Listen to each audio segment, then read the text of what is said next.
We will now demonstrate the procedure for declotting a tunnel catheter. The procedure is similar for a PICC line and an implanted port. The procedure has been explained to the patient, and the nurse has washed her hands and dried with a paper towel. Supplies have been assembled on a clean surface. For a PICC line, a new positive pressure cap and extension are assembled and primed. And for a tunnel catheter or an implanted port, a new positive pressure cap has been primed, ready for later use. The cath flow solution is reconstituted by withdrawing 2.2 milliliters of diluent from the vial,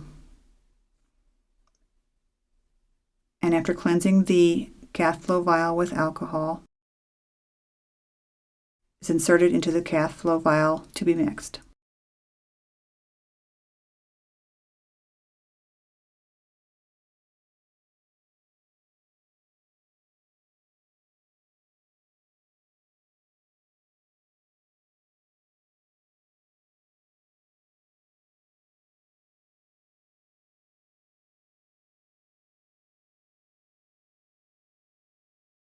The solution is mixed by gently swirling in the hands and must not be shaken, as this can damage the solution.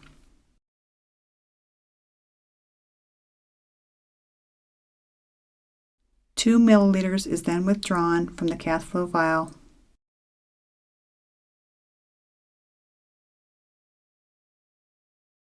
and set aside for future use.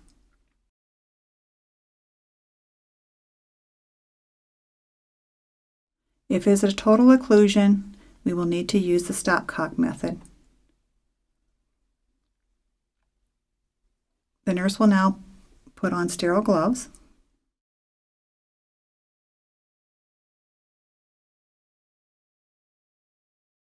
and remove the tape from the cap and catheter junction. The junction is cleansed with alcohol, wiping for a full 60 seconds.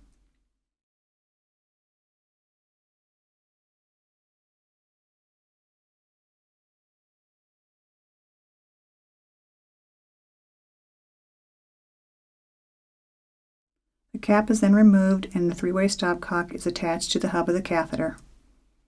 The stopcock should be turned off to the patient. Attach the cath flow syringe and the empty 10 milliliter syringe to the stopcock. The stopcock should be turned off to the cath flow syringe at this time.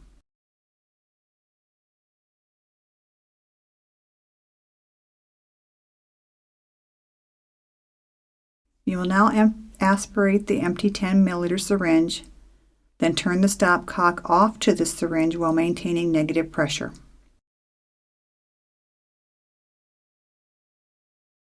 This will allow the cath flow to be pulled into the vacuum created in the catheter. Once the solution is in the catheter, we will wait for 30 minutes and then attempt to withdraw the contents of the catheter. If after 30 minutes we are unable to aspirate any contents from the catheter, the procedure is repeated and aspiration is attempted again in another 30 minutes. This procedure may be repeated for 2 hours every 30 minutes until blood is withdrawn from the catheter. Once blood has been aspirated from the catheter, the stopcock is removed and a saline flush is attached to the catheter.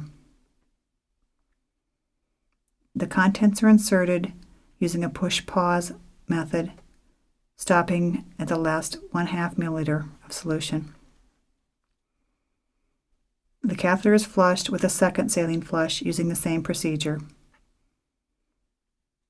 and followed with a heparin flush if it's an open-end catheter.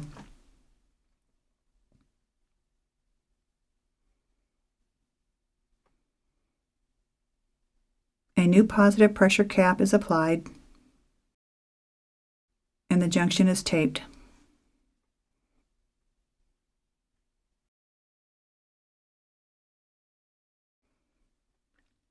If the catheter is partially occluded, we can eliminate the use of the stopcock, and the cath flow can be inserted directly into the hub of the catheter to allow to work. The procedure should be documented in the progress notes, including the dose of cath flow, the time it required to declot the catheter, and the flush amounts. This concludes the procedure for declotting the tunnel catheter.